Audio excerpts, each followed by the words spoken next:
here, and I just want to dive right into it. I've been a thorn in your brother's side for a very long time, and it isn't because I don't like him. It's because of the fact that what he's been doing to our people and doing to Canada in general, it's just not allowed when we look at what's happening. So you said something really important the other night that hit home to me, and I know it to be true. And you said, whatever they have on you, Justin, you need to address that. And I'm just curious, and I know we can get into deeper, darker, weirder things, but what do you think your brother's reasoning is to be doing this to the Canadian people and tarnishing our cultural ways and who we are as Canadians? What is the drive that is his reasoning for all of this? What do you think? Right. Well, I mean, I don't.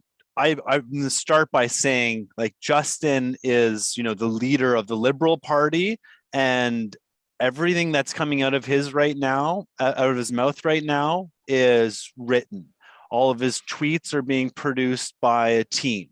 All of his statements, he is the face and, like, the lead spokesperson for the Canadian government, but the policy and the initiatives that are driving it and that are driving his this narrative that he continues to push, which in my opinion is decidedly anti-Canadian and anti-freedom, is like coming down from the higher ups, from groups like the World Economic Forum, like the Council on Foreign Relations, like Bilderberg, etc.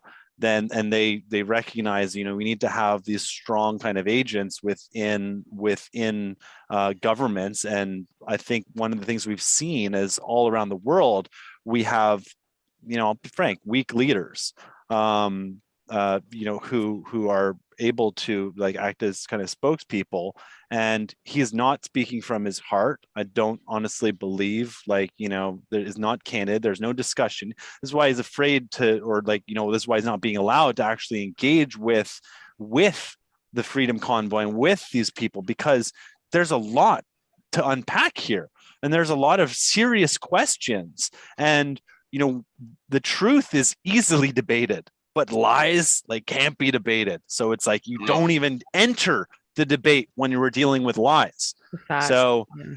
and then also, when you look at the history of people like Jeffrey Epstein, what their role was, to trap people and blackmail people. And you think about a lifetime of opulence and opportunity, you're probably you make mistakes, and or you get coerced into doing something bad. And I've heard from multiple people, not specific to Justin, but of situations where all of a sudden it's this girl comes out of nowhere and she's on it, and you're in a special room or a special house, and it's like, come on, Yeah.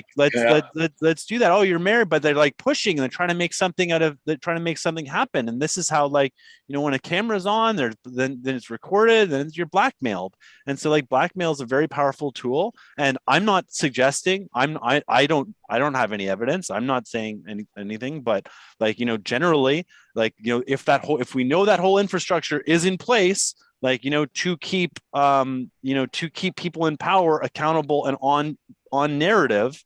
I mean, as a prime minister, as one of the leaders of one of the great nations of the planet, you can come to your own conclusions about what what might have taken place. And that would kind of and that's part of this committing yourself to this cause. Is okay, going to get all this power and you're going to get all this wonderful world, but you've got to do this line. And when you commit to that, and then you don't know that, oh, you know what, 10 years later or whatever, we're going to all of a sudden impose medical tyranny and tantamount to genocide on a population.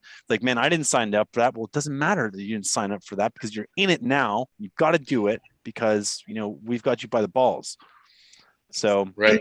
By the way, Kyle, so in 2020, he did an article he was interviewed by the National Post, and he spoke openly and factually from his point of view, and it caused him, for his family, to shut him out. So he's been going over a year now without any contact, and they don't talk to him because he went against the establishment.